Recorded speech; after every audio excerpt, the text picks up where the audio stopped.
Hello and welcome to the second to last episode of BORP, or BLOP, or Alphabet Soup 2, or BLORP, or Not Taking a Side, or some other name that has yet to be chosen. Throughout the summer, we've been trying to decide on a title for this summer series of videos, and we only have a week left until the final episode, which means we also only have a week left to make our final decision. And it is so important that we choose a great title to encapsulate this honestly sorta mediocre set of videos. Look, the videos themselves don't need to be great because they'll at least have a great title. I just don't know what that title is yet. Luckily, I am not the only person creating mediocrity. I asked you for apathetic art that shows a lack of care and a lack of passion, and many of you were happy to indulge. I got some apathetic writing from Bella.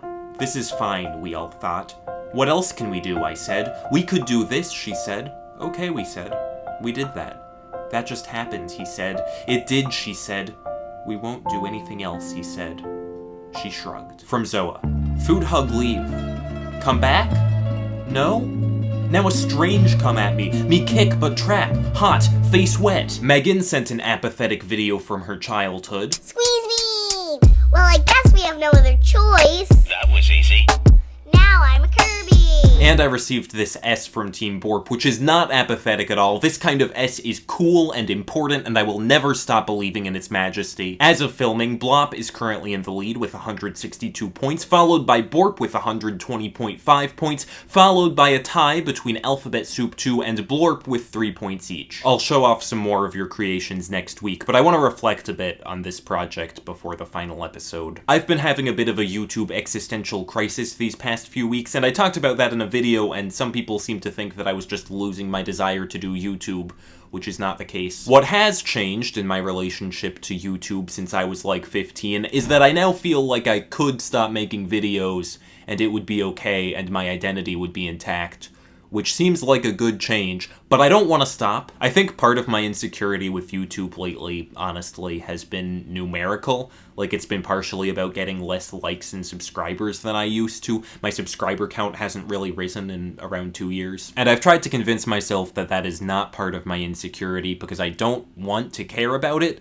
because that's not why I make videos, but I think it's worth acknowledging that I am affected by it, but also that viral success is clearly not why I've ever done this, so I should try to keep those feelings in check. The other part of this insecurity is kind of related to last week's video, when I talked about my desire to commit only to extreme options, and I think I just don't want to make videos anywhere between the extremes of the least effort and most effort possible. I have video ideas that I want to put a lot of effort into, but I also want to upload more frequently than just making those videos would allow. So I make other videos that take some effort and that I can upload more frequently, but then it ends up preventing me from having enough effort left to make the high-effort videos. The solution is that I can frequently upload videos that take no effort at all, and infrequently upload videos that I put more work into. So following this project, that's what I'm gonna do. And that also means that I'm bringing back my second channel, which I haven't used at all since high school. There's a link in the description, and you can subscribe if you want to see things that I put very little work into. It probably won't be very good.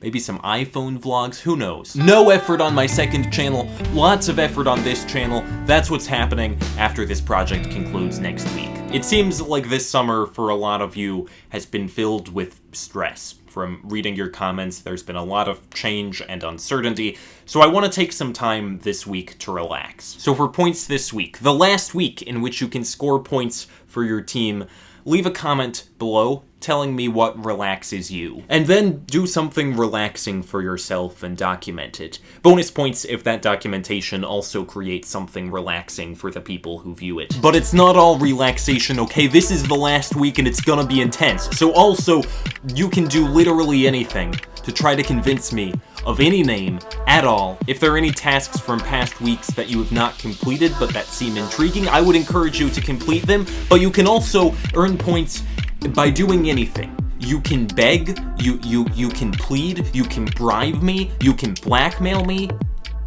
I would rather you not blackmail me, probably. I currently think that Toilet Talk would be a terrible name for this project, but if someone in the next week makes an hour-and-a-half professionally staged musical trying to convince me that Toilet Talk is the best name, I would potentially give you thousands of points. There is no limit on the number of points that can fly around this week. Do whatever you want to convince me Go wild.